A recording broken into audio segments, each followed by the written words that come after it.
Bonjour. Ce vendredi 14 juin, les Cossenargues et Garrigues de Montbazin sont partis rejoindre leur pâturage d'altitude. En 4 jours, elles ont atteint Alzon dans les Cévennes où elles se régaleront jusqu'à la fin du mois d'août. Tout démarre aux alentours de 17 h au pont suspendu de Gignac. 820 brebis se présentent devant l'édifice pour parcourir les 6 km restants jusqu'à Montpérou, où elles sont attendues pour passer la nuit. Venu de Montbazin, le troupeau met 4 jours pour monter sur des pâturages plus riches, car bien qu'adapté à la région et au climat, ce troupeau fait partie ici des derniers à transhumer. Ce sont des moutons de race Cossenargues des Garrigues, une race rustique adaptée à nos territoires. Ils sont très calcaires et très sèches. Elle est haute sur pattes, elle a un cou très fin, donc elle est capable d'évoluer dans le maquis. Oui, et une race justement en voie de disparition est reconnue comme telle. En voie de disparition, ce n'est pas le cas du public ou des accompagnateurs, tous les ans plus nombreux. Ainsi, une nécessité devient une tradition et permet aux plus jeunes de découvrir ce que l'on serait à deux doigts d'oublier.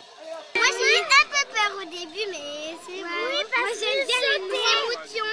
C'est mignon, c'est bien au début. C'est quelque chose qui est très important à préserver. C'est pour ça qu'il faut toujours les accueillir et bien accueillir. La marche se termine par la traversée du village pour emmener les bêtes vers un enclos où elles vont passer la nuit. Il est ensuite temps pour les hommes aussi de se désaltérer avec un apéritif offert par la municipalité et la cave coopérative. Un repas sorti du panier clôture cette journée dont les plus vaillants reviendront tard et fatigués. Pour s'endormir, ils ne compteront pas les moutons. Elisa et Claire, deux jeunes couturières entreprenantes, proposent dans leur atelier et boutique un dépôt-vente ainsi que de sympathiques collections de prêt-à-porter en petite série. La mode, c'est désormais au 1 rue du Pont à Gignac, qu'on se le dise. Claire a installé depuis 2 ans son atelier de confection à Gignac. Elle a commencé par un diplôme de couture et continué par une année aux Beaux-Arts. Mais très vite, elle se lance dans le monde du travail. Dès la sortie de l'école, j'ai lancé ma marque, donc la marque Claire d'Eau.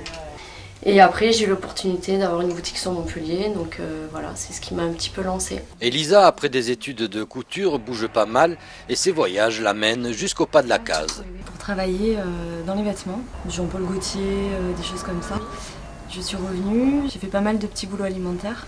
Dans le même temps, elle recherche pour son fils un dépôt-vente de vêtements pour enfants qu'elle ne trouve pas. Alors décidée à le créer et en recherche d'un lieu dans ses moyens, une offre irréfusable se présente à elle. Je suis tombée sur Claire de suite et ça a collé en fait. Et voilà, joli môme. L'atelier propose des collections de prêt-à-porter en petites séries ou même en pièces uniques que l'on peut refaire à la demande. Toutes les tailles ne sont pas en rayon, donc du coup, j'adapte après selon les demandes. 2 identités pour un seul local de conseil avisé pour chaque cliente ou enfant. À Gignac, dans la zone du pont, Claire d'Eau et Joli Môme pour maman et petit bouchon. La balade musicale du Sentier des Poètes. Vous connaissez ? Celle-ci avait lieu ce 22 juin lors de la remise des prix du concours de poésie de Saint-Saturnin. Un grand merci cette fois-ci aux élèves de l'école de musique intercommunale de la vallée de l'Hérault. La remise des prix du concours de poésie du Sentier des Poètes commence à 16 h avec l'école de musique intercommunale de la vallée de l'Hérault. Donc je vous invite à venir me suivre et à découvrir ce sentier. Créé par l'association Pierre et Soleil et inspiré par Max Rouquette, auteur de langue occitane locale, il donne lieu depuis 2010 à un concours de poésie ouvert à tous dès 6 ans. Le lauréat voit son texte ou une partie gravée et exposée le long du chemin.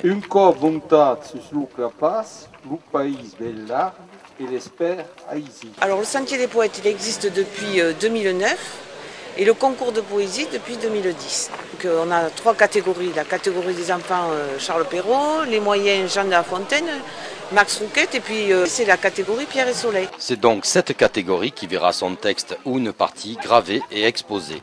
Cette année, le jury sur le thème Chemin d'exil et terre d'accueil a départagé plus de 100 auteurs qui ont postulé du monde entier, preuve d'un succès grandissant.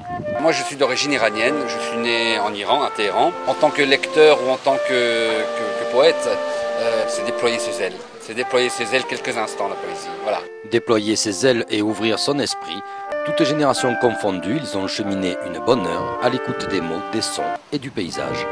L'umerle che vai di una mata all'altra mata e che seguis los biels camis e che saccato e lu buis e los romanis. Retour sur la place pour la remise des récompenses et après les bons mots, une bonne table. Le Sentier des Poètes est ouvert toute l'année. Nous ne savions plus où donner de la tête pour la journée du patrimoine, tant les monuments et lieux ouverts au public étaient nombreux. La belle chapelle Saint-Géniès de Saint-Jean-de-Fosse est plus que jamais un lieu à découvrir. 30 ans séparent ces quelques images de celles d'aujourd'hui. C'est le temps qu'il a fallu à quelques passionnés sous l'impulsion de l'association L'Opicard et des stagiaires motivés pour réhabiliter le monument. Maintenant, nous sommes prêts à faire des événements, des concerts, des conférences, des manifestations, journée de patrimoine de pays, comme vous voyez aujourd'hui. Pour la journée du patrimoine, Patrick Rass et les membres de l'association L'Opicard ont ouvert les portes de la chapelle Saint-Géniès de Litanie, entièrement rénovée à Saint-Jean-de-Fosse. L'histoire rebondissante de l'édifice au travers de son occupation a nécessité des fouilles qui ont révélé une activité dès le 5e siècle, comme l'explique Jean-Claude Richard, historien. Première chose, qu'avant la construction de cette église, il y avait d'autres édifices, dont une autre église, et que c'était un ensemble de terres qui avait été donné par Guillaume d'Orange à l'abbaye de Saint-Guillain-le-Désert. Les recherches finies, les travaux de rénovation commencent avec un cahier des charges conséquent. On travaille exclusivement à la main, on travaille avec des outils qu'on utilisait au XIIe et XIIIe siècle, c'est-à-dire les taillants, aucun outil électrique. Quand on partira du chantier, on espère que les restaurations qu'on a faites ne se voient pas. À l'occasion de cette journée étaient présents des artisans et producteurs locaux, potiers, tailleurs de pierre et forgerons, mais aussi producteurs de fruits, huile d'olive et fromage de chèvre. Un appel pour terminer par un apéritif et une dégustation offerte par le maître restaurateur Caliste de Saint-Jean-de-Fosse. En guise de fin, c'était très bon. Voici un bon début de saison pour les Nuits de Gignac, qui organisent les Nuits Couleurs, l'événement culturel majeur de la communauté de communes. Rassurons-nous, les couleurs n'ont pas d'éteint, elles brillent par leur richesse au firmament des Nuits de juin. On en redemande. 3 dates pour une ouverture en trombe du festival itinérant Les Nuits Couleurs, un festival gratuit qui gagne en popularité tous les ans. Le festival, oui, on avait fait l'année dernière un petit peu. Je trouve que c'est un festival très sympa, très ouvert en fait. Une équipe de 5 à 6 bénévoles à l'année pour atteindre la trentaine le jour J, et il faut ça pour accueillir les 10 000 personnes venues l'an dernier. C'est plutôt une bonne fréquentation cette année, on a bien commencé malgré les soirées frisquettes, ça prend bien. Une entrée libre et une programmation éclectique rassemblent un public familial, aussi bien que les amateurs éclairés. À peu près 3000 personnes ont assisté aux 2 premiers concerts. Ce soir, nous sommes à Argelliès qui reçoit J-Pop et Marianne.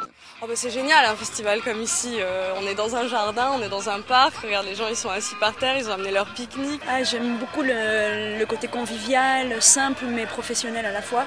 Ça c'est ce que je préfère, c'est quand c'est carré mais détendu.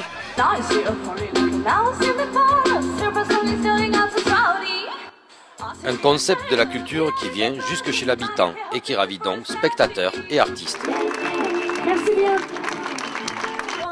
Le festival n'est pas fini, il dure jusqu'au 11 juillet avec quelques pépites à ne pas rater, dont une date exclusive en France pour Mokumba. Rendez-vous sur le site nuitcouleurs.fr pour en savoir plus. Voilà pour l'actualité. Au fait, on dit que la pluie de juin fait maigre avoine et maigre foin. Bon, c'est pas tout, mais faut espérer qu'en juillet on puisse se baigner. Allez, on se retrouve bientôt.